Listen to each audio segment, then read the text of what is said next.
Seberapa banyak saya perlu memahami apa yang terjadi di dunia yang lebih luas dan ekonomi, agar saya bisa memahami perilaku pengeluaran saya sendiri, apa yang sebaiknya saya belanjakan, bagaimana menjadi kaya, bagaimana menabung. Apakah penting untuk memiliki pemahaman tentang makro? Karena kebanyakan orang yang mendengarkan acara ini mungkin sering mendengar istilah-istilah ini diucapkan oleh komentator politik seperti Federal Reserve, yang suku bunga, tarif, dan sebagainya. Dan apakah saya perlu memahami semua ini? Apakah semua itu benar-benar berdampak pada saya dengan cara yang penting bagi saya dan keluarga saya? Saya rasa itu tidak perlu. Dan Anda bisa menunjuk ke orang-orang yang saya tulis dalam buku-buku saya yang pendidikan keuangan, pelatihan, membaca Wall Street Journal, menjelaskan bagaimana Federal Reserve bekerja, tetapi mereka mampu mengendalikan psikologi dan emosi mereka. Mereka bekerja keras, mereka menabung uang mereka, dan itu saja yang kamu butuhkan. Jadi jawabannya adalah kamu tidak perlu tahu bagaimana ini bekerja. Sama seperti untuk menjadi sehat, kamu tidak perlu gelar PhD di bidang biologi. Kamu tidak perlu memahami bagaimana pembelahan sel bekerja untuk tetap bugar. Dan menurut saya, hal yang sama berlaku untuk ekonomi. Itu malah bisa menjadi bumerang. Bagi banyak orang, mereka mulai membaca Wall Street Journal dan belajar tentang keuangan, kepercayaan diri mereka meningkat kemampuan mereka. Jadi, saya membaca Wall Street Journal. Saya harus berdagang kripto karena saya membaca sesuatu yang mengajarkan saya cara kerja Federal Reserve. Saya akan melakukannya meningkatkan kepercayaan diri Anda lebih dari keterampilan Anda. Menarik. Jadi menurut saya penting untuk menjadi warga negara yang terinformasi. Dan Federal Reserve memengaruhi kehidupan Anda dan tarif memengaruhi kehidupan Anda. Penting memiliki pemahaman dasar. Menurut saya ini menjadi warga negara dan pemilih terinformasi, bukan keterampilan finansial. Dari semua sahabatku, hanya ada 5 atau 6 orang. Orang yang paling kaya uang adalah orang yang paling sedikit tahu tentang. Menurutku, dialah orang terkaya. Titik, sejujurnya. Dialah orang yang paling sedikit tahu tentang keuangan, dan dia kurang tahu tentang investasi. Dia sedikit tahu kripto. Baiklah, apa meme yang seperti spektrum ekor seperti orang miskin mengendarai Toyota, orang tengah memiliki Porsche, BMW, Mercedes, dan orang kaya kembali ke Toyota? Seperti entah Anda sangat tidak berpendidikan atau sangat bijaksana, Anda cenderung berakhir, yang ini. Oke. Jadi menurut saya memang benar bahwa orang-orang yang paling sukses secara finansial tidak memiliki pendidikan finansial sama sekali atau memiliki pendidikan finansial yang ekstrem. Dan orang yang berada di tengah-tengah itulah yang rasa percaya dirinya meningkat jauh lebih cepat daripada kemampuannya. Dan mereka seperti, tidak, saya membaca di Reddit mengajari saya tentang perdagangan harian. Jadi sekarang aku akan pergi mempertaruhkan kekayaan saya pada perusahaan yang belum pernah saya dengar. Lucu sekali. Lalu, apa sebenarnya yang dilakukan orang di sisi kiri dan kanan spektrum yang sama di sini? Jadi bagi siapapun yang tidak dapat melihat, saya akan menampilkannya di layar, tetapi yang ditampilkan hanya sumbu bawah bertuliskan kekayaan bersih. Dan pada dasarnya dikatakan bahwa orang dengan kekayaan bersih rendah membeli Toyota, orang-orang di tengah di persentase menengah membeli Lamborghini, Porsche, Jaguar, kemudian orang-orang dengan kekayaan bersih sangat tinggi membeli Toyota. Ini hanyalah sebuah metafora. Ini tidak benar, tapi menurut saya orang-orang suka komedi. Kamu bisa melihatnya lucu karena orang-orang, itu benar. Memang begitu cara kerjanya. Menurut saya, banyak dari itu seperti semakin kaya kamu menyadari bahwa rumah besar dan mobil mewah tidak memberikan apa-apa untukmu. Itu tidak memberimu apa yang kamu kira akan kamu dapatkan. Dan kemudian kamu berpikir, ya sudah, aku akan kembali ke hal yang fungsional saja. Seperti status tidak memberikan apa yang kucari. Jadi aku akan kembali ke hal fungsional saja. Bisa juga terjadi bahwa jika kamu sukses dan kaya, kamu bisa mendapatkan kekaguman dan perhatian dari orang lain. Melalui bisnis yang kamu bangun, kecerdasan yang kamu miliki, atau persahabatan yang bisa kamu tawarkan. Dan karena itu, keinginanmu untuk pamer seperti, lihat mobilku, betapa kerennya mobilku, akan semakin berkurang. Cara saya menafsirkannya adalah ketika Anda tidak punya banyak uang, tidak memiliki pemahaman keuangan yang mendalam, seperti teman saya, Anda akhirnya memainkan permainan uang membosankan. Dan ketika Anda memiliki pemahaman keuangan luas, Anda mungkin menghabiskan banyak waktu memainkan permainan uang membosankan. Yang saya maksud permainan uang membosankan adalah dana indeks dan S dan P500 versus kripto. Ya, saya pikir Anda akan melihatnya dalam berinvestasi, seperti orang awam pada umumnya akan berinvestasi dalam dana indeks. Dan veteran Wall Street yang sangat berpengalaman akan berinvestasi dalam dana indeks juga. Dan orang di tengah itu memiliki seperti sedikit kecerdasan, sedikit pengalaman, sedikit informasi. Itulah upaya mereka semaksimal mungkin untuk mengungguli pasar.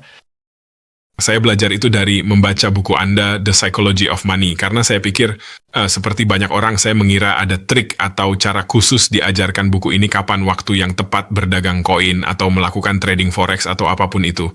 Tapi pada akhirnya, jika ada satu pelajaran utama yang diajarkan buku itu kepada saya, adalah bahwa kesabaran dan Investasi yang lebih membosankan justru merupakan cara untuk membangun kekayaan saya dalam jangka panjang. Dan itu, seperti semua strategi lainnya, punya konsekuensi tersembunyi yang membuat Anda bangkrut.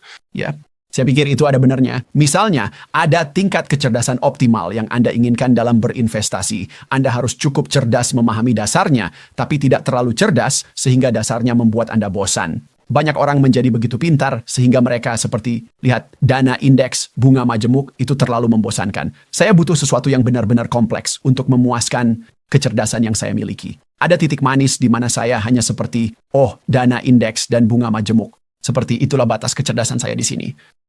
Kenyataannya, itu posisi terbaik. Cukup pintar memahami dasar-dasarnya, tapi tidak terlalu pintar sampai membosankan bagi Anda. Karena begitu hal-hal itu jadi membosankan bagimu, kamu akan berpikir, singkirkan saja itu. Mari kita coba tarik tuas lain di sini. Apa yang sedang terjadi di dunia saat ini, Morgan? Rasanya orang-orang sekarang lebih terpecah daripada sebelumnya, dan saya merasa banyak topik yang kita bicarakan ini saling berhubungan satu sama lain. Rasanya ada peningkatan ketimpangan. Kamu mungkin lebih tahu angkanya daripada saya. Maksudku, ada grafik di depanmu di sana, yang menurut saya menunjukkan apakah itu pertumbuhan upah, Ya, pertumbuhan upah bulanan. Kembali sekitar 25 tahun lalu. dan tampaknya hal itu akan menurun. Ya, tapi ini pertumbuhan. Jadi pada tahun tertentu, meskipun pertumbuhannya 2%, itu 2% lebih tinggi dari tahun sebelumnya. Ini bukan upah dari waktu ke waktu. Sekarang, memang benar bahwa jika kamu melihat dalam rentang waktu 25 tahun dan mengambil keluarga Amerika rata-rata, bukan semua orang, tapi median, upah mereka yang telah disesuaikan dengan inflasi telah naik. Naik sebanyak yang diharapkan orang selama 25 tahun, tapi mereka memang lebih baik daripada 25 tahun yang lalu. Yang juga benar adalah bahwa rata-rata keluarga median mungkin akan tidak setuju dengan pernyataan itu, meskipun secara statistik itu benar karena beberapa alasan. Salah satunya adalah harapan mereka telah meningkat selama 25 tahun terakhir.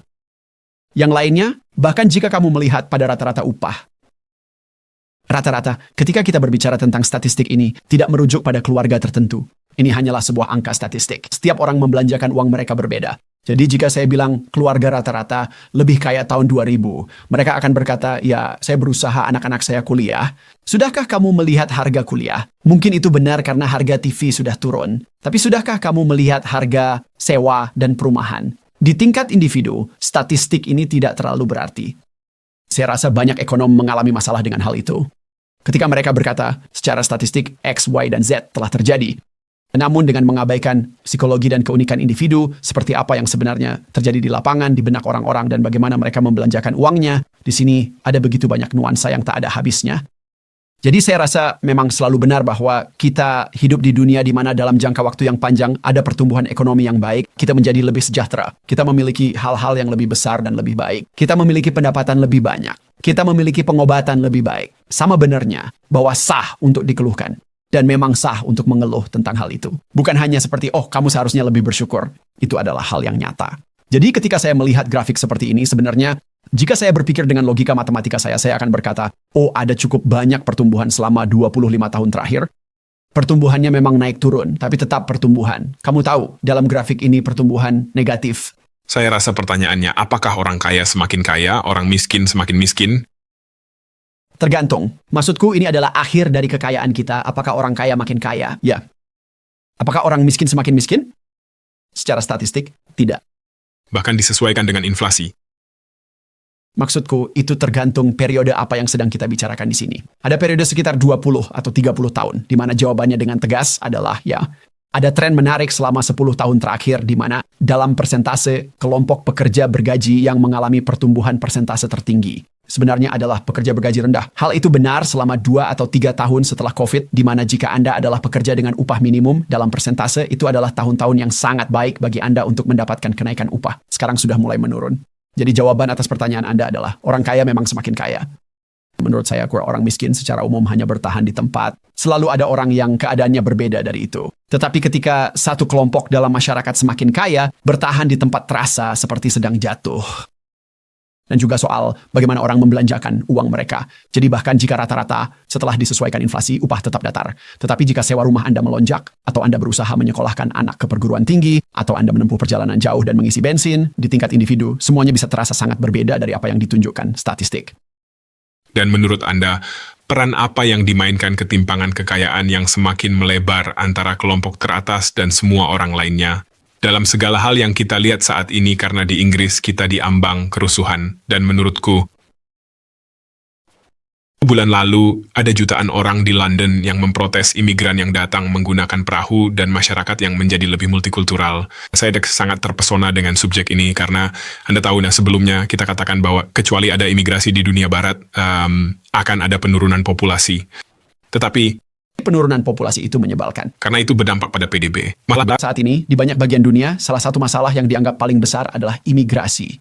sama terjadi di Amerika Serikat. Jika saya membuka X, meskipun saya tahu apa itu X, itu adalah orang-orang, mungkin ini hanya algoritma saya, tapi isinya adalah orang-orang yang menyerang imigran dan imigrasi, serta orang-orang berkulit coklat dan hitam, dan apapun lagi yang mungkin ada. Saya penasaran bagaimana semua ini saling berkaitan. Dan menurut Anda, apakah semua ini memang saling terhubung? Saya rasa Jack sebagai seorang pelajar sejarah amatir, di berbagai budaya, dimanapun, sepanjang sejarah, hal yang paling ingin Anda hindari dalam masyarakat adalah ketika mungkin sepertiga dari populasi bangun setiap pagi dan berkata ini tidak berjalan dengan baik. Itulah titik di mana semuanya akan runtuh. Dari situ, ketika cukup banyak orang bangun di pagi hari dan merasakan apapun ini tidak berjalan baik untuk saya. Anda ingin menghindari bagian itu. Jadi seperti, lihatlah. Lihat, saya cenderung menjadi penganut pasar bebas. Ya, saya kapitalis. Saya pikir orang harus bisa menjadi sangat kaya, dan seterusnya. Anda juga tidak ingin sampai pada titik di mana orang menjadi begitu kaya, sehingga sebagian besar masyarakat bangun setiap pagi dan berkata, persetan dengan ini. Ini tidak akan berhasil buatku. Dan saya pikir kita sudah sampai di sana, atau sangat dekat dengan titik itu di banyak wilayah di dunia. Itu selalu menjadi kenyataan. Dan media sosial membuatnya 100 kali lebih buruk daripada sebelumnya. Sebagai contoh, kamu dan aku sedang merekam ini. Sehari setelah Charlie Kirk dibunuh kemarin. Dan ada entah berapa jumlahnya persentasenya, tetapi saya pikir tidak sulit di media sosial untuk menemukan orang yang merayakannya kemarin. Sekarang, ketika Martin Luther King dibunuh, apakah ada juga orang-orang yang merayakan pembunuhan itu? Tentu saja.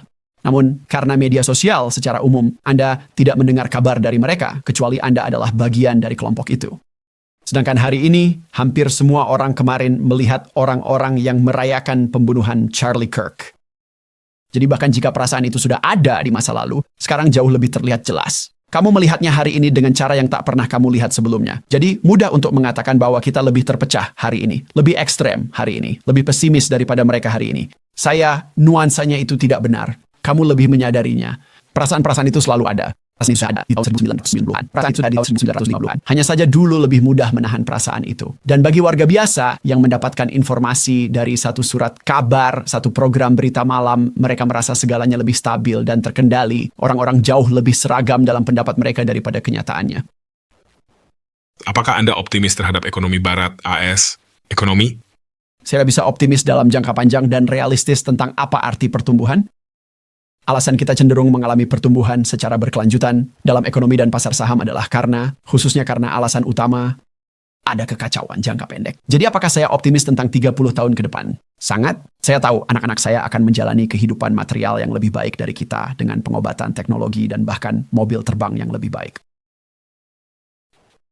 Tapi saya sama yakinnya, lebih yakin bahwa jalan dari sekarang hingga saat itu akan penuh kekacauan. Dan itu bukanlah dua hal saling meniadakan. Saya tahu. Saya sangat yakin akan ada banyak pertumbuhan dan itu akan menjadi rantai yang terus-menerus. Tentang kemunduran, penderitaan, dan kesengsaraan antara sekarang dan nanti. Apakah ada menurut Anda bisa menyebabkan kemunduran? Ada tokoh baru dalam cerita ini. Ada AI, ada penurunan angka kelahiran berdampak pada populasi. Apakah ada sesuatu yang menurut Anda menjadi fokus Anda? Ya, ada juga tarif. Ada juga ekonomi Trump yang bisa juga dapat menyebabkan ketidakstabilan. Secara historis, risiko terbesar sejauh ini hal yang tidak dibicarakan siapapun. Jadi ketika Anda dan saya mengamati dunia saat ini, kita membicarakan persis seperti yang Anda sebutkan tadi, tarif, angka kelahiran. Orang-orang tahu hal-hal itu. Tidak pernah ada masa di mana risiko terbesar bisa diketahui.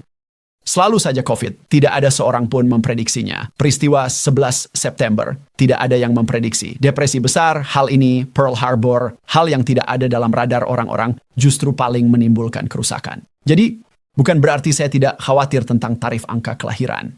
Saya khawatir. Tapi saya jamin, kisah ekonomi terburuk 10 tahun ke depan, risiko terbesar, adalah sesuatu yang sama sekali tidak kita bicarakan. Itu adalah risiko yang akan datang tiba-tiba. Itu tidak ada di surat kabar. Itu tidak ada di podcast. Itu akan menjadi risiko terbesar. Apakah ada bab tertentu dalam psikologi uang Buku yang terjual hampir 10 juta eksemplar berdampak mendalam pada hidup saya dan keluarga saya. Apakah ada cerita atau bab tertentu yang menjadi favorit Anda? Menurut saya, bab tentang masuk akal versus rasional yang jika diringkas secara cepat adalah jangan berpura-pura seperti Anda sepenuhnya rasional. Dan Anda seperti spreadsheet, keputusan keuangan Anda harus benar-benar masuk akal. Setiap orang sedikit cacat, emosional, situasi keluarga berbeda, tujuan juga berbeda. Selama keputusan keuangan Anda sekadar masuk akal, itu sudah baik. Saya rasa banyak orang bagi saya dan lainnya, mereka seperti, oh, terima kasih sudah memberi saya izin. Saya punya kebiasaan unik dengan uang saya, itu tidak masuk akal. Tapi itu masuk akal. Itu masuk akal bagi kepribadian saya. Selama itu masuk akal, jangan tidak masuk akal. Jangan berpikir bahwa setiap keputusan keuangan Anda harus tercatat dalam lembar kerja. Anda ingin menggunakan uang sebagai alat untuk kehidupan yang lebih baik, dan ada banyak cara untuk melakukannya. Banyak di antaranya yang mungkin masuk akal bagi saya, tetapi tidak masuk akal bagi Anda, atau sebaliknya. Jadi, itu baik-baik saja.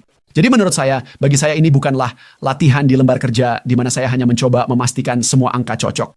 Saya hanya mencoba menggunakan uang untuk menjadi sedikit lebih bahagia dan tidur lebih nyenyak, serta memberikan kehidupan yang sedikit lebih baik untuk diri saya sendiri dan keluarga saya. Meskipun terkadang tidak selalu masuk akal, uang adalah alat untuk memberi saya kehidupan yang lebih baik.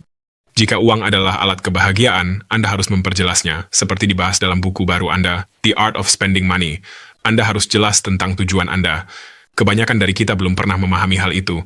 Ya, Yang cukup mengejutkan. Jeff Bezos membicarakan hal ini dengan cara yang menurut saya sangat mendalam. Dia berpikir tentang membangun Amazon dengan apa yang ia sebut sebagai kerangka meminimalkan penyesalan, yaitu ia membayangkan dirinya di usia 90 tahun atau berapapun di ranjang kematiannya dan melihat ke belakang. Dan dia berkata, tujuan hidup adalah berada di ranjang kematian Anda dengan sesedikit mungkin penyesalan.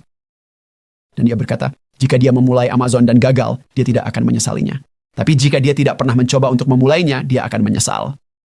Jadi itu keputusan mudah, tentu saja. Dia harus melakukannya karena ingin memiliki sesedikit mungkin penyesalan. Tapi menurut saya, kerangka berpikir sederhana tentang tujuan utama hidup, jika kamu punya, seperti apa dasar piramida itu? Untuk menjalani hidup baik, kamu ingin memiliki sesedikit mungkin penyesalan. Bukan mengambil risiko sesedikit mungkin, tapi memiliki penyesalan sesedikit mungkin. Dan menurut saya yang sulit adalah kebanyakan orang tidak benar-benar punya gambaran yang jelas tentang apa yang akan mereka sesali. Itu mudah dilakukan karena banyak hal yang berkembang secara perlahan. Jadi,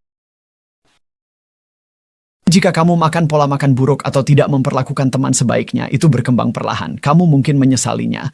Namun saat itu kamu tidak memahami apa yang kamu lakukan. Jadi memiliki pemahaman tentang apa yang akan kamu sesali itu sulit. Tapi menurut saya, itulah tujuan utama dalam hidup. Kamu tahu, saya pernah mendengar sebuah cerita yang sedih tentang seorang pria yang kata-kata terakhirnya di ranjang kematiannya adalah, begitu banyak waktu yang sangat terbuang. Itulah benar-benar kata-kata terakhirnya. Fork.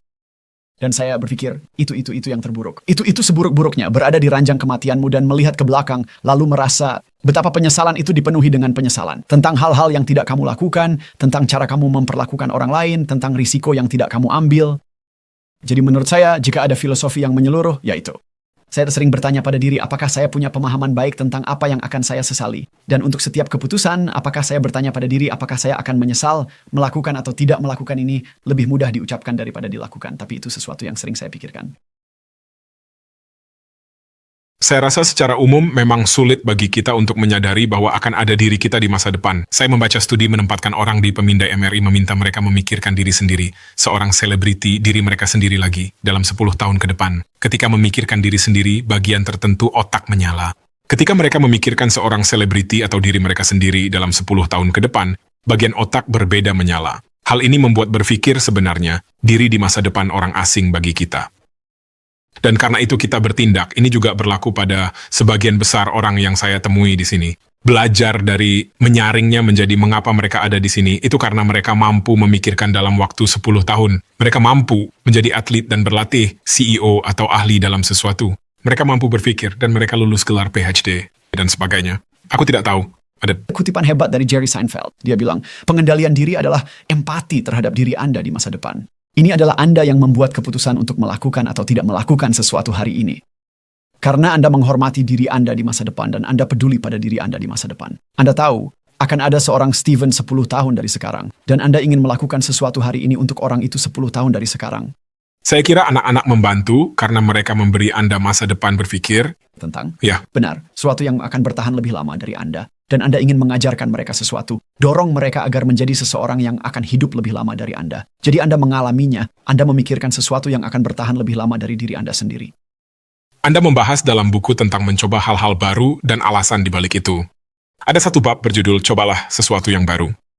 Dan saya rasa banyak dari kita sebenarnya terjebak dalam kebiasaan hidup, dan akhirnya kita terjebak dalam rutinitas. Anehnya, seiring usia, kita suka rutinitas padahal intuitifnya orang merasa rutinitas membosankan. Membosankan. Benar. Kurang hidup, kurang spontan, kurang menarik, kurang kagum, kurang takjub. Maksudku, orang menyadari ini, bahwa liburan musim panas, saat Anda 10 tahun, rasanya berlangsung selamanya. Ya, ketika dewasa, musim panas berlalu 3 detik. Dan Anda bertanya, kenapa waktu berjalan lebih cepat? Setidaknya salah satu teori mengapa waktu terasa lebih cepat seiring bertambahnya usia adalah karena saat masih anak-anak, setiap hari selalu ada hal baru. Kamu mengalami sesuatu untuk pertama kalinya. Itu rangkaian kebaruan terus-menerus. Ketika dewasa, mungkin perjalananmu ke kantor sama, pergi pekerjaan sama, tinggal rumah sama, satu hari menyatu hari berikutnya. Sebelum menyadarinya, 10 tahun telah berlalu. Jadi, gagasan untuk mencoba sesuatu yang baru menurut saya penting. Poin yang saya sampaikan di buku tentang mencoba hal baru adalah, kamu tidak tahu apa hal yang benar-benar akan kamu nikmati dalam hidup. Mungkin saja itu tidak terasa intuitif. Beberapa orang menghargai bepergian, ya umumnya saya tidak. Beberapa orang suka misalnya menghabiskan banyak uang untuk anggur, umumnya saya tidak. Tetapi saya menghabiskan uang untuk hal yang mungkin tidak kamu hargai. Setiap orang berbeda. Kamu tidak bisa, tidak ada rumus untuk itu. Kamu harus mencoba jutaan pengeluaran berbeda sebelum kamu suka ini. Saya tidak suka itu. Saya ingin fokus pada ini. Dan tidak intuitif apa itu nantinya. Istri saya dan saya baru menyadari ini sebulan terakhir. Banyak orang ketika memikirkan uang dan pengeluaran berkata, saya ingin bepergian. Saya ingin punya lebih banyak uang agar bisa bepergian. Menurut saya, secara umum bagus. Bepergian luar biasa. Saya dan istri menyadari kami sudah sering melakukannya. Dan karena sekarang kami punya anak, kami merasa sepertinya kami tidak terlalu menikmatinya. Dan baru ketika kami melihat jadwal musim panas kami sadar, oke, kami masih punya 2 perjalanan lagi yang akan datang, lalu kami berpikir, oh benar ya. Dan kami menyadari bahwa bagian terbaik dari beberapa perjalanan terakhir adalah saat pulang ke rumah. Bisakah kita akui kita tidak perlu melakukan ini sesering yang kita lakukan? Meskipun masyarakat mengatakan kita seharusnya melakukannya. Dan semua orang lain, saya sering bepergian untuk pekerjaan. Jadi bagi saya, liburan justru tidak naik pesawat. Tapi kamu harus sadar bahwa setiap orang unik dan berbeda. Misalnya, jika Anda suka bepergian, bagus sekali. Silakan lakukan. Kami harus mengakui, setidaknya fase kehidupan ini, kami ingin melakukannya sedikit kurang. Jadi gagasan setiap orang berbeda penting. Saya pikir seperti itu. Saya pikir apa yang mendasari banyak pesan Anda adalah kemampuan menumbuhkan kesadaran diri. Ya. Dan saya pikir banyak hal yang membuat orang kehilangan uang adalah mengejar gaya hidup yang cocok untuk orang lain, tetapi tidak cocok untuk mereka. Dan itu bisa menjadi hal yang sangat sulit dilakukan. Karena Anda seperti kawan, orang ini di sini, dia bekerja keras. Dan dia memiliki rumah ini dan mereka menjalani gaya hidup ini. Dan tampaknya mereka cukup bahagia. Dan kemudian Anda mencoba melakukannya dan Anda seperti, tetapi saya tidak senang. Dan kenyataannya mungkin bekerja sekeras itu dan menghabiskan uang untuk hal itu memang tepat untuk orang tersebut, tapi tidak tepat untukmu. Itulah yang tidak kita pahami. Jadi kamu dan aku punya ambisi Jeff Bezos, ambisi Elon Musk. Menurutku kita bisa benar-benar membuat diri kita gila. Itu cocok untuk mereka, tapi mungkin tidak untuk kita. Jadi ketika kita melihatnya, itu berhasil untuk mereka. Jadi aku juga harus melakukannya. Bukan begitu cara kerjanya. Anda harus mencari tahu sendiri. Namun kebalikannya bukan, itu tak berhasil bagi mereka, jadi tak akan berhasil bagi saya. Juga salah.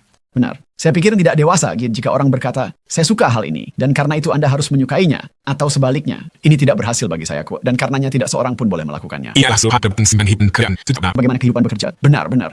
Dan inilah yang Anda lihat terjadi. LinkedIn adalah kelompok orang yang mengatakan bahwa jumlah pekerjaan dan pengorbanan itu beracun. Anda harus melakukannya. Atau sebaliknya, Anda malas. Anda harus bergegas. Kamu malas jika tidak hidup sepertiku. Dan kedua belah pihak salah? Ya, itu berasal dari rasa belum dewasa bahwa semua orang harus menikmati hidup dengan cara yang persis sama seperti saya. Saya pikir ada beberapa kekuatan psikologis berperan. Yang satu adalah, jika Anda melihat sekelompok orang bekerja sangat keras, dan Anda tidak, itu aneh. Mengangkat cermin ke arah Anda, dan secara tersirat, semacam seperti, secara tidak langsung, mengatakan bahwa Anda tidak cukup baik. Ya. Dan mungkin di sisi lain ada kekuatan lain yang bergerak ke arah yang lain. Namun saya pikir kedua belah pihak seperti salah paham bahwa tidak semua orang seperti mereka. Ya. Saya dapat menguraikan unsur-unsur kehidupan Anda. Saya bilang, wow, Stephen, podcastnya ini. Dan dia punya rumah di sini dan dia melakukan ini. Namun ada sejuta komponen berbeda dalam kehidupan Anda, kehidupan saya, dan kehidupan setiap orang yang tidak terlihat. Dan kebanyakan orang karena ingin mempertahankan diri atau karena mereka mencoba untuk maju dalam hidup, tidak akan mengungkapkan bagian-bagian buruk dalam hidup mereka. Tentu saja, semua orang melakukan ini. Saya melakukan ini. Anda mungkin melakukannya. Semua orang melakukan itu karena mereka tidak mau mengakuinya pada diri mereka sendiri atau mereka tidak mau membicarakannya. Karena mereka berpikir orang lain akan menghakimi mereka atas sisi buruk kehidupan mereka. Jadi sangat mudah untuk melihat kehidupan orang lain. Dan punya perasaan seperti, oh baiklah, punya mereka lebih baik dari punyaku. Karena yang Anda lihat hanyalah apa yang mereka iklankan. Dan karena itu, mudah merasa cemburu dengki pada orang lain dan berkata, seandainya saya memiliki kehidupan mereka, segalanya akan lebih baik. Dan sebagiannya baik. Itu bagian dari. Bagi saya, Stephen sangat sukses membuat konten semacam ini. Mungkin sebaiknya aku melakukannya. Itulah motivasi. Tetapi begitu saya mengatakan kehidupan mereka terlihat lebih baik dari kehidupan saya, dan jika saja saya memiliki apa yang mereka miliki, saya akan lebih bahagia. Adalah jalan yang sangat berbahaya untuk ditempuh. Jack adalah produser acara itu. Dia sudah tampil di acara itu bersamaku sejak awal berdirinya di AS. Diluncurkan di YouTube.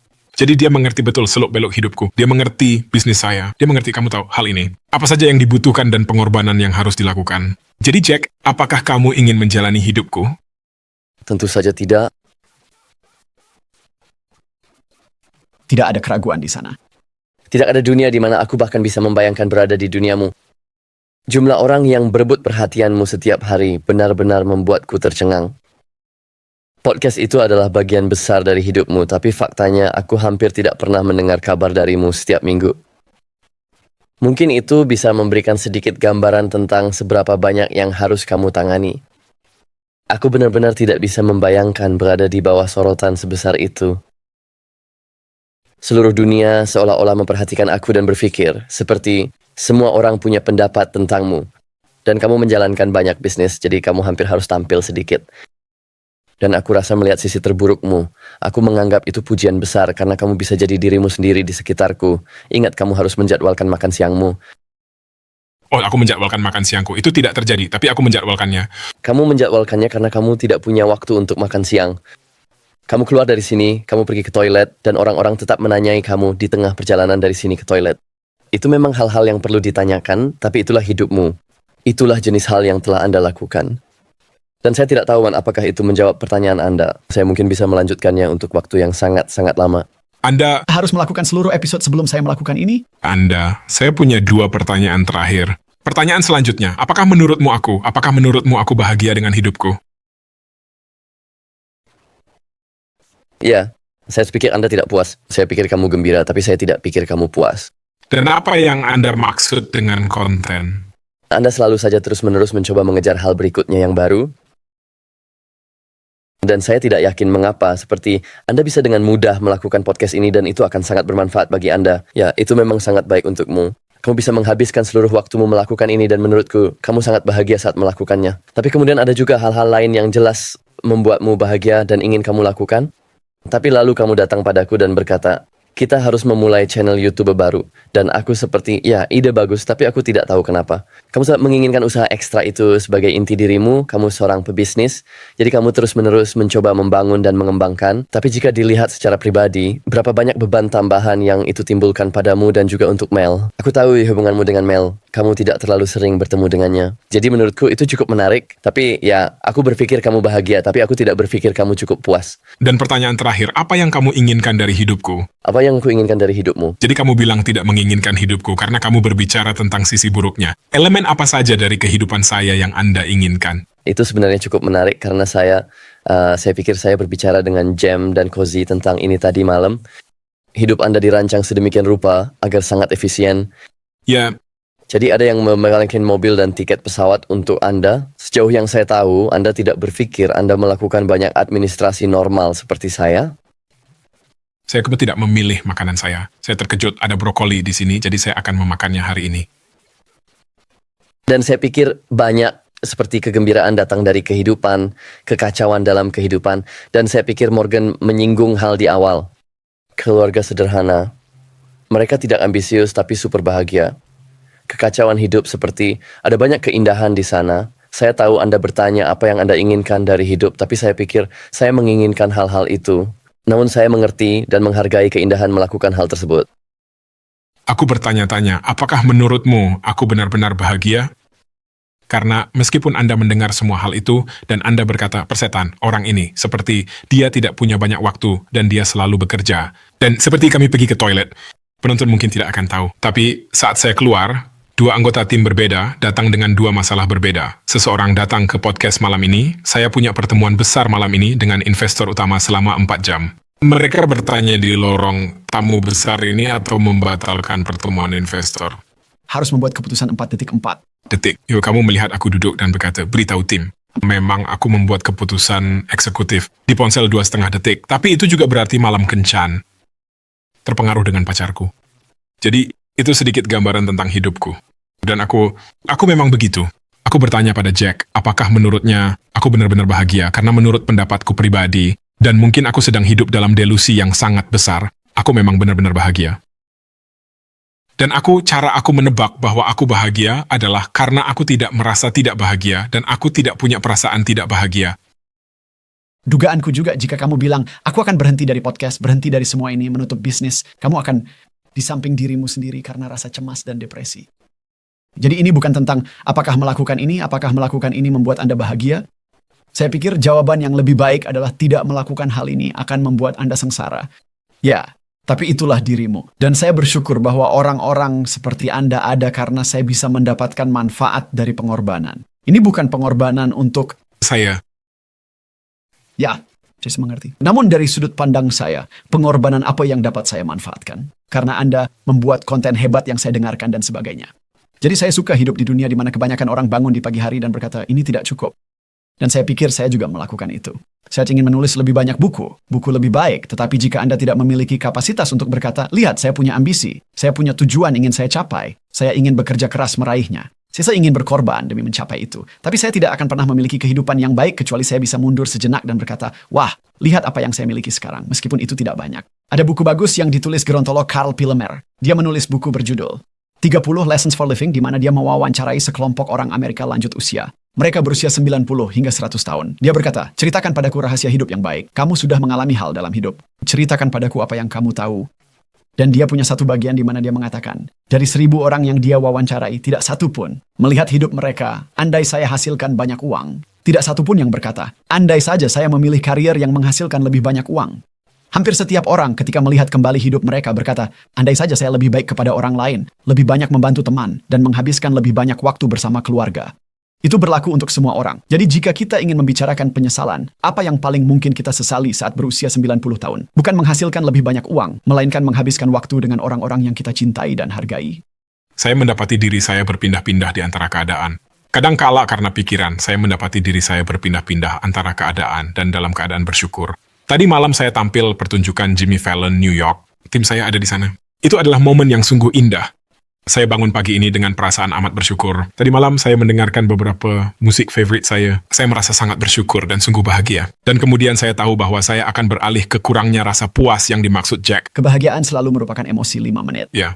Dan hari ini saya kembali berbisnis. Dan itu bangun. Tadi malam saya mengalami momen membuat poster Instagram untuk mengumumkan tampil di Jimmy Fallon. Pacar saya ada di sebelah saya di tempat tidur. Telah tertidur. Dan pikiran ini terus muncul di kepalaku sekarang. Mungkin karena melakukan podcast ini, yang persis seperti yang kamu katakan, aku akan menyesal tidak memeluk dan mendekapnya selagi aku punya kesempatan, terutama karena Charlie Kirk baru saja ditembak dan aku sudah melihat keluarganya. Ya, mungkin karena itulah hal itu terlintas di pikiranku. Dan aku ingat meletakkan ponsel dan berpikir, hal yang akan aku sesali adalah tidak memeluknya. Jadi aku meletakkan ponsel dan memeluknya. Jadi, ya, aku memang aneh, kurasa, karena aku berpindah-pindah di antara keadaan-keadaan ini, kadang-kadang setiap jam, kadang-kadang setiap hari, kadang-kadang bahkan dari menit ke menit. Fakta bahwa kamu hanya sekadar menyadari keadaan-keadaan itu dan cerita palsu yang bisa diceritakan oleh keadaan-keadaan itu membuatmu jauh lebih maju dibanding kebanyakan orang. Menurutku, sampai batas tertentu, ada buku menarik berjudul 10 Happier tentang meditasi dan asal-usul judulnya. Semua orang bertanya, apakah meditasi bisa mengubah hidupmu? Maksudnya, meditasi bisa membuatmu 10% lebih bahagia di sini. Tapi itu cukup keren, dan kurasa itu berlaku untuk uang. Apakah uang bisa mengubah hidupmu dan membuatmu jadi orang yang lebih baik dan lebih bahagia? Menurutku tidak, tapi uang bisa membuatmu 10-20% lebih bahagia dalam hidup. Aku rasa itu mungkin benar. Tapi hanya dengan menyadari keterbatasannya saja menurutku sudah sangat melegakan. Kamu ingin hidup lebih bahagia, kamu harus menemukannya lewat tujuan hidupmu, teman-temanmu, keluargamu, kesehatanmu, dan filosofi hidup lain tak ada hubungannya dengan uang. Uang bisa membantu. Uang bisa membuatmu 10, 20, mungkin 30% lebih bahagia, tapi memahami keterbatasannya dan apa yang tak bisa diberikannya sangat penting. Kurangnya rasa puas itu, kadang aku merasa bersalah karena aku sering duduk bersama banyak orang, terutama seperti para biksu. Mereka bilang keinginan akan membuatmu putus asa dan tidak puas. Tapi aku merasa diriku adalah salah satu orang seperti yang kamu gambarkan, yang ingin mengejar. Dan aku pikir, apakah aku seharusnya merasa bersalah karena, apakah itu berarti ada yang salah denganku? Tidak. Menurutku memang begitulah manusia berevolusi. Karena pada dasarnya inti dari semua itu adalah persaingan. Seperti ketika kamu punya dorongan itu, menurutku semua orang punya dorongan itu, dan itu tidak selalu karena kamu ingin. Membangun bisnis lain atau mengembangkan podcastmu, itu adalah persaingan dengan orang lain. Yang mungkin melakukannya lebih baik darimu, atau yang mungkin akan menggantikan posisimu jika kamu mundur. Itulah yang menimbulkan kecemasan. Menurutku itulah inti dari segalanya. Dan itulah mengapa aku suka menanyakan pertanyaan ini. Jika tidak ada yang melihat apa yang ingin kamu lakukan, jika tidak ada yang menonton podcastmu, apakah kamu masih ingin melakukan wawancara-wawancara ini? Jika tak ada yang bisa melihat rumahmu, apakah kamu akan tetap membeli rumah sebesar yang kamu beli? Terkadang jawabannya ya untuk kedua pertanyaan itu. Namun ini pertanyaan penting. Apakah Anda melakukan ini karena benar-benar memuaskan Anda? Atau karena Anda bersaing dengan orang lain, dan Anda pikir Anda mendapatkan perhatian mereka dengan melakukan hal-hal ini? Saya setiap orang yang menjawab jujur mengatakan, sebagian besar keputusan dalam hidup mereka, terutama yang besar, jawabannya adalah keduanya. Ya. Jadi seperti memilih Harvard dibanding universitas lainnya, tapi tetap saja Harvard. Atau membeli rumah di tempat Anda membelinya, jam tangan yang Anda beli, atau Apple Watch. Dan pensinyalan itu penting. Anda tidak bisa mengabaikannya begitu saja. Sebab jika Anda ingin menarik teman yang tepat, pasangan yang tepat, atasan yang tepat, ada aspek pemberian sinyal. Gelar sarjana adalah sebuah sinyal. Bukan pendidikan yang Anda peroleh. Anda memberi sinyal kepada pemberi kerja bahwa selama 4 tahun saya hadir dan mengerjakan materi serta memperoleh jawaban yang benar. Pensinyalan bisa sangat penting. Bukan berarti itu bisa diabaikan. Tapi ada jenis pensinyalan yang benar dan yang salah. Ada cara yang benar seperti saya melakukan ini, saya berpakaian dan menampilkan diri, serta memotong rambut dengan cara tertentu. Itu akan menarik teman yang tepat dan pasangan yang tepat, pacar atau kekasih yang tepat, apapun itu. Ada juga pensinyalan seperti saya akan berambisi membeli mobil ini. Itu sangat merepotkan dan sebenarnya saya benci menyetir, tapi saya pikir orang asing akan melihat saya dan lebih memperhatikan saya. Itu adalah jenis pensinyalan yang salah. saya rasa inilah hal yang sering disalahpahami kedua pihak dalam perdebatan ini, yaitu seseorang yang workaholic, percaya atau tidak, bisa bahagia. Dan seseorang yang tidak bekerja sama sekali, atau hanya bekerja 1 hari seminggu juga bisa bahagia. Ini adalah konsep yang sulit dipahami kedua pihak tentang pihak lainnya. Itu juga alasan saya menanyakan soal Jack seperti, menurutmu aku bahagia nggak? Karena Jack akan tahu jika aku keluar dari sini. Dan dia melihatku sebagai orang yang depresi, tidak pernah tersenyum, tertawa, dan tidak punya kebahagiaan dalam hidupku. Kamu tahu, maka aku akan sangat cocok dengan stereotip pekerja yang tersiksa atau apalah. Tapi ya, itu memang mengejutkan. Itu memang mengejutkan. Menurutku semua ingin merasa cukup. Jadi menurutku kita mendapat masalah, kita mengejar kebahagiaan. Padahal kita cari adalah rasa cukup. Sebenarnya kita ingin sampai di mana kita merasa, aku baik-baik saja, aku sudah cukup. Apa hal terpenting atau hal paling menarik dalam bukumu yang bisa kamu ingat? Yang belum kita bicarakan, mungkin seharusnya kita bahas? Menurutku, hubungan antara uang dan anak-anak menarik, di mana setiap orang tua ingin memanfaatkan kerja keras mereka. Tidak harus jumlah besar. Kamu tidak perlu kaya, tapi mereka ingin memanfaatkan kerja keras mereka untuk memberikan kehidupan yang lebih baik anak-anak mereka. Padahal seringkali yang perlu anak lakukan adalah belajar sendiri, dan mereka akan belajar secara tidak langsung. Nilai-nilai yang kamu miliki tentang uang, mereka akan belajar hanya dengan mengamati. Kamu tidak perlu menyuruh anak-anakmu duduk dan berkata, aku ajarkan cara membuat anggaran, menabung, berinvestasi. Mereka akan mencari tahu, mereka akan mengamati kamu. Jadi kamu harus memberi contoh langsung kepada anak-anak itu. Kamu tidak bisa menanamkan nilai dengan ceramah. Mereka mengamati kamu membelanjakan uang, apa yang kamu hargai, menabung, menilai, berbicara tentang orang lain. Dan mereka akan membentuk filosofi tentang uang berdasarkan hal-hal itu. Saya sering memikirkan uang dalam konteks gaya keterikatan. Kamu tahu dalam dunia kencan, psikologi, dan romansa, mereka membicarakan tentang gaya keterikatan cemas, menghindar, lalu apa sebutan untuk orang yang di tengah. Mereka itu pada dasarnya netral. Tapi saya rasa saya punya gaya keterikatan uang yang menghindar. Menurut saya uang itu orang tua ketiga di rumah saya. Dan saya belajar bahwa uang menyebabkan masalah, bahwa uang tidak datang sebanyak yang kami harapkan, bahwa uang sebenarnya adalah alasan kami sering bertengkar di rumah, bahwa itulah penyebabnya. Saya merasa malu ketika kami datang dengan mobil jelek itu, Dan saya berharap lampu lalu lintas berubah dengan cara tertentu, agar saya bisa diturunkan lebih jauh dari sekolah supaya tidak ada yang melihat saya. Hubungan saya dengan uang terjalin di usia yang sangat muda, dan itu hampir seperti saya memiliki, seperti hubungan yang tidak sehat, seperti kata mereka, tapi ya, seperti gaya keterikatan terhadap uang. Dan saya bertanya-tanya, apakah itu kerangka berpikir yang berguna? Bahwa Anda memiliki ini juga ya, seperti sebuah hubungan yang benar-benar sangat romantis dengan benda ini, sungguh. Dan untuk mengubahnya, Anda perlu melupakan pelajaran yang telah dipelajari. Saya pikir banyak pelajaran mirip dengan yang kita pelajari tentang uang saat muda. Karena, seperti saya katakan saat Anda muda, khususnya remaja awal 20-an, kebanyakan orang dalam situasi itu memiliki sangat sedikit keterampilan lain untuk ditawarkan. Humor, kecerdasan, beberapa orang lebih dari yang lain. Namun dalam situasi itu, Anda selalu cenderung berpikir, andai aku punya mobil lebih bagus saat diantar ke sekolah, mereka memperhatikanku. Tapi kenyataannya, jika Anda anak paling lucu di kelas, tidak masalah diantar mobil tua membosankan. Orang-orang menghormati Anda, bintang tim sepak bola. Anak itu sangat lucu. Tidak masalah jenis mobil dikendarainya, mendapatkan perhatian dan rasa hormat dari hal lain. Jika Anda bukan pemain bintang sepak bola, tidak lucu, tidak punya hal lain, maka Anda mencari kekaguman Anda melalui dia diturunkan di mobil Escalade. Itu keren. Dari sanalah Anda ingin perhatian Anda datang. Apakah ada hal lain yang seharusnya kita bicarakan namun belum, Morgan? Bagi orang-orang yang berusaha mengendalikan hidup menjadi bahagia dan membuat pilihan keuangan lebih baik. Bagi saya, benang merah dari ketiga buku yang sedang kamu pegang itu adalah gagasan yang sudah sering kita bahas di semua acara yang pernah kita lakukan bersama, yaitu bahwa tidak ada rumus pasti untuk itu. Dan itu sangat mengecewakan bagi banyak orang untuk didengar. Tidak ada rumus untuk ini yang ingin saya kamu lakukan. Yang banyak dicari orang dari konten, entah itu buku atau podcast, tolong beritahu saya apa yang harus dilakukan. Jawabannya, saya tidak bisa karena saya tidak mengenalmu dan kamu tidak mengenal saya. Kita semua berbeda.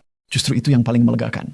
Itu kabar baik. Kamu tidak harus mengikuti buku pedoman orang lain. Kamu bisa melakukannya dengan caramu sendiri, dan lebih mudah melakukannya dengan caramu sendiri ketika kamu sudah berdamai dengan kenyataan ini. Tidak ada yang benar-benar memperhatikanmu sebanyak kamu kira. Kamu bisa melakukannya dengan caramu sendiri, tanpa takut dihakimi atau diejek orang lain, atau dinilai tentang bagaimana kamu menjalani hidup. Terlalu sibuk memikirkan sendiri. Kamu harus mencari tahu apa yang cocok untukmu dan lakukanlah. Dan itulah formula terdekat yang kita dapat untuk hidup yang lebih baik. Lucu karena judul bukunya The Art of Spending Money, tapi benang merah di sepanjang buku sebenarnya tentang kebahagiaan. Dan kurasa itulah arti uang bagi banyak orang. Sebuah alat untuk lebih bahagia. Alat untuk menjadi bahagia. Saya ingat Mogordat, penulis buku tentang kebahagiaan, mengatakan satu kalimat. Katanya, kebahagiaan adalah ketika harapan Anda tentang bagaimana hidup Anda seharusnya berjalan terpenuhi. Ya, melalui lensa saya melihat segalanya. Saya melihat misalnya makanan yang disajikan di restoran. Dan jika Anda mengharapkannya seperti ini dan tidak terjadi, ada ketidakbahagiaan. Bahkan jika itu seperti steak Wagyu A5 atau apapun. Dan kemudian hubunganmu, semua pertengkaran dengan pacarku. Atau berakar dari harapan yang tidak terpenuhi. Saya bilang, jika Anda naik kereta Amtrak dari New York ke Washington DC, di setiap kereta ada yang disebut gerbong tenang. Dan di gerbong tenang, Anda tidak boleh berbicara dengan suara lebih dari bisikan. Tidak boleh menelepon, berbicara teman Anda, gerbong tenang. Orang-orang pergi ke sana mencari kedamaian, ketenangan, ketentraman. Ironisnya, orang-orang di sana justru sangat tegang. Karena jika mereka mendengar sedikit suara siapapun, mereka berkata, bisakah kamu diam? Kita sedang di gerbong tenang. Mereka sangat frustrasi karena ekspektasi saya mendapatkan ketenangan. Dan jika ada sesuatu yang bukan ketenangan, Anda kehilangan akal. Dan pada titik itu, disitulah ekspektasi tinggi Anda justru berbalik merugikan Anda. Orang-orang adalah Lebih tenang di mobil biasa ada kekacauan mereka. Karena itulah yang diharapkan. jadi itulah mobil ketidakbahagiaan. Benar. Seperti halnya harapan Anda, itu adalah hutang yang harus dibayar. Itu memberi kita elemen yang dapat kita kendalikan kebahagiaan kita. Bagaimana? Harapan, ya. Karena ekspektasi Anda dalam kendali Anda daripada hal-hal seperti apa yang akan terjadi selanjutnya pada perekonomian pasar saham. Maksudnya, saya tidak ada seorang pun yang punya kendali atas apa yang akan terjadi selanjutnya di pasar saham. Anda memiliki kendali atas ekspektasi Anda berapa banyak uang yang Anda harapkan hasilkan minggu depan, apa yang Anda harapkan dari pasar saham, apa Anda harapkan dari karier Anda, apa Anda harapkan dari pasangan Anda, dalam kendali Anda daripada memengaruhi perilaku orang lain.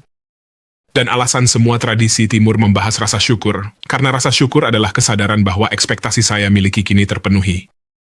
Ketika Anda memikirkan mimpi yang dulu Anda miliki, yang sekarang Anda jalani, itu membuat saya puas, itu membuat saya bahagia. Seperti kemarin, saya meluangkan waktu sejenak di acara Jimmy Fallon. Rasanya gila bagi saya, sesuatu yang tidak pernah saya bayangkan dilakukan seseorang seperti saya. Dan saya luangkan waktu untuk berpikir tentang seberapa jauhnya melampaui ekspektasi saya. Ini adalah benda. Anda merasa sangat senang tentang hal itu. Tetapi Kebenarannya relatif.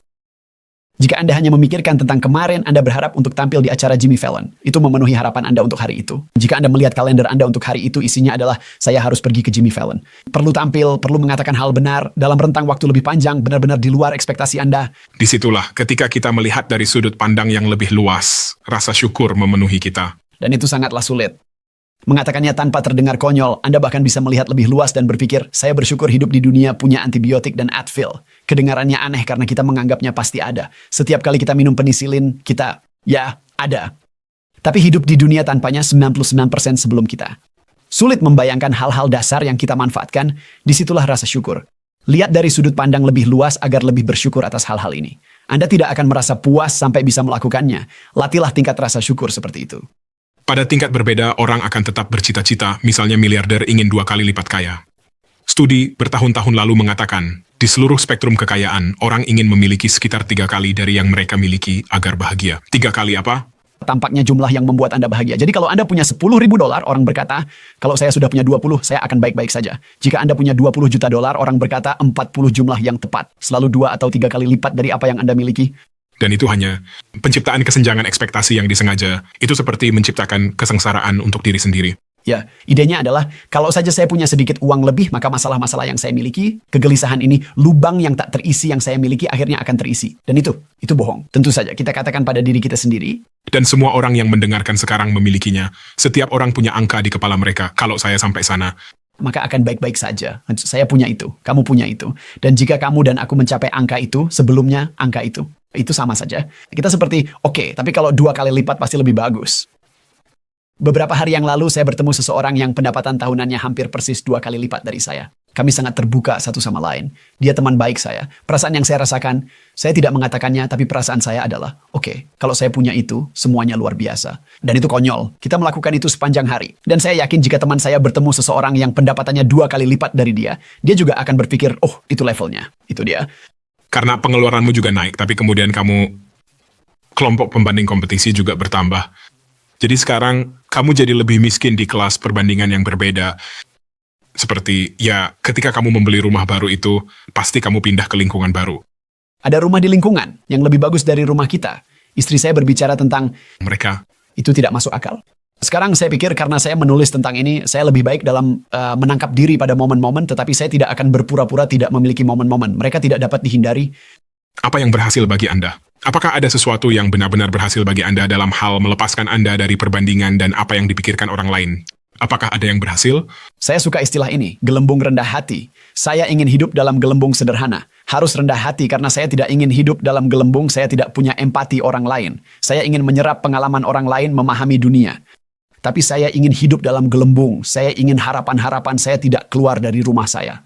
Lebih mudah diucapkan daripada dilakukan. Tapi ketika harapan-harapan saya tidak keluar dari rumah saya ingin kesehatan untuk diri saya. Saya ingin anak-anak bahagia. Saya ingin pernikahan yang baik. Dan hal-hal itu tidak keluar dari atap rumah saya.